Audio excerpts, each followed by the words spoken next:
हिंदी कहानी गरीब चिड़िया की कहानी।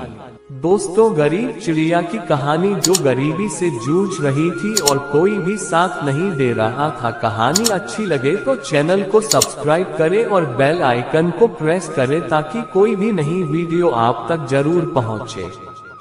कहानी कैसी लगी कमेंट में जरूर बताएं। चलते हैं कहानी की तरफ। बहुत समय पहले की बात है। एक छोटे से गांव में एक चिड़िया रहती थी। उसका नाम चमेली था। वह गरीबी से जूझ रही थी क्योंकि उसके पास खाने के लिए कुछ भी नहीं था। वह सबसे अकेली और उदास दिखती थी, परंतु उसकी मेहनत और आत्मविश्वास की वजह से उसकी आंखों में सपनों की चमक थी। गांव के पास एक वन था जहां पर कई प्रकार के प्राणी रहते थे। वन में एक कौवा रहता था। उसका नाम टुनटुनी था। वह बहुत ही होशियार और चालाक था। टुनटुनी को देखकर लोग उसे किसी भी मुश्किल से बचने की कभी सोच नहीं सकते थे। वह हमेशा कुछ नया सीखने की कोशिश में था और अपने आप को बेहतर बनाने का प्रयास करता रहता था।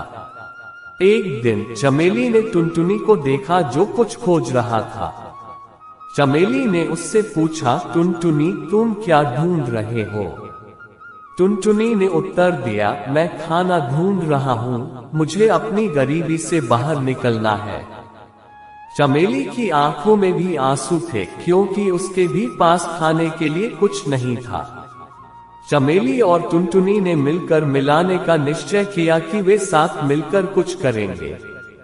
उन्होंने सोचा कि वे एक साथ काम करके अपनी गरीबी से बाहर निकलेंगे। वे दोनों मेहनती और समर्पित थे और उन्होंने वन में कई तरह के काम किए। वे मिलकर वन में किए गए काम से पैसे कमाने लगे। थोड़ी देर में वन में एक बहुत ही सुंदर और गरिमामय चिड़िया आई।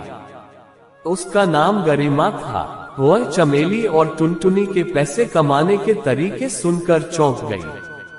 गरिमा ने चमेली और टुनटुनी से मिलकर बात की और उनके संघर्ष को सुनकर उन्हें बहुत खेद और सहानुभूति की भावना आई। गरिमा ने चमेली और टुनटुनी को अपने साथ आकर्षक चिड़ियाघर में जाने का आमंत्रण दिया, जहां उन्हें खाना और सुरक्षित स्थान मिल सकता था। चमेली और टुनटुनी ने उसका स्वागत किया और सम्मान के साथ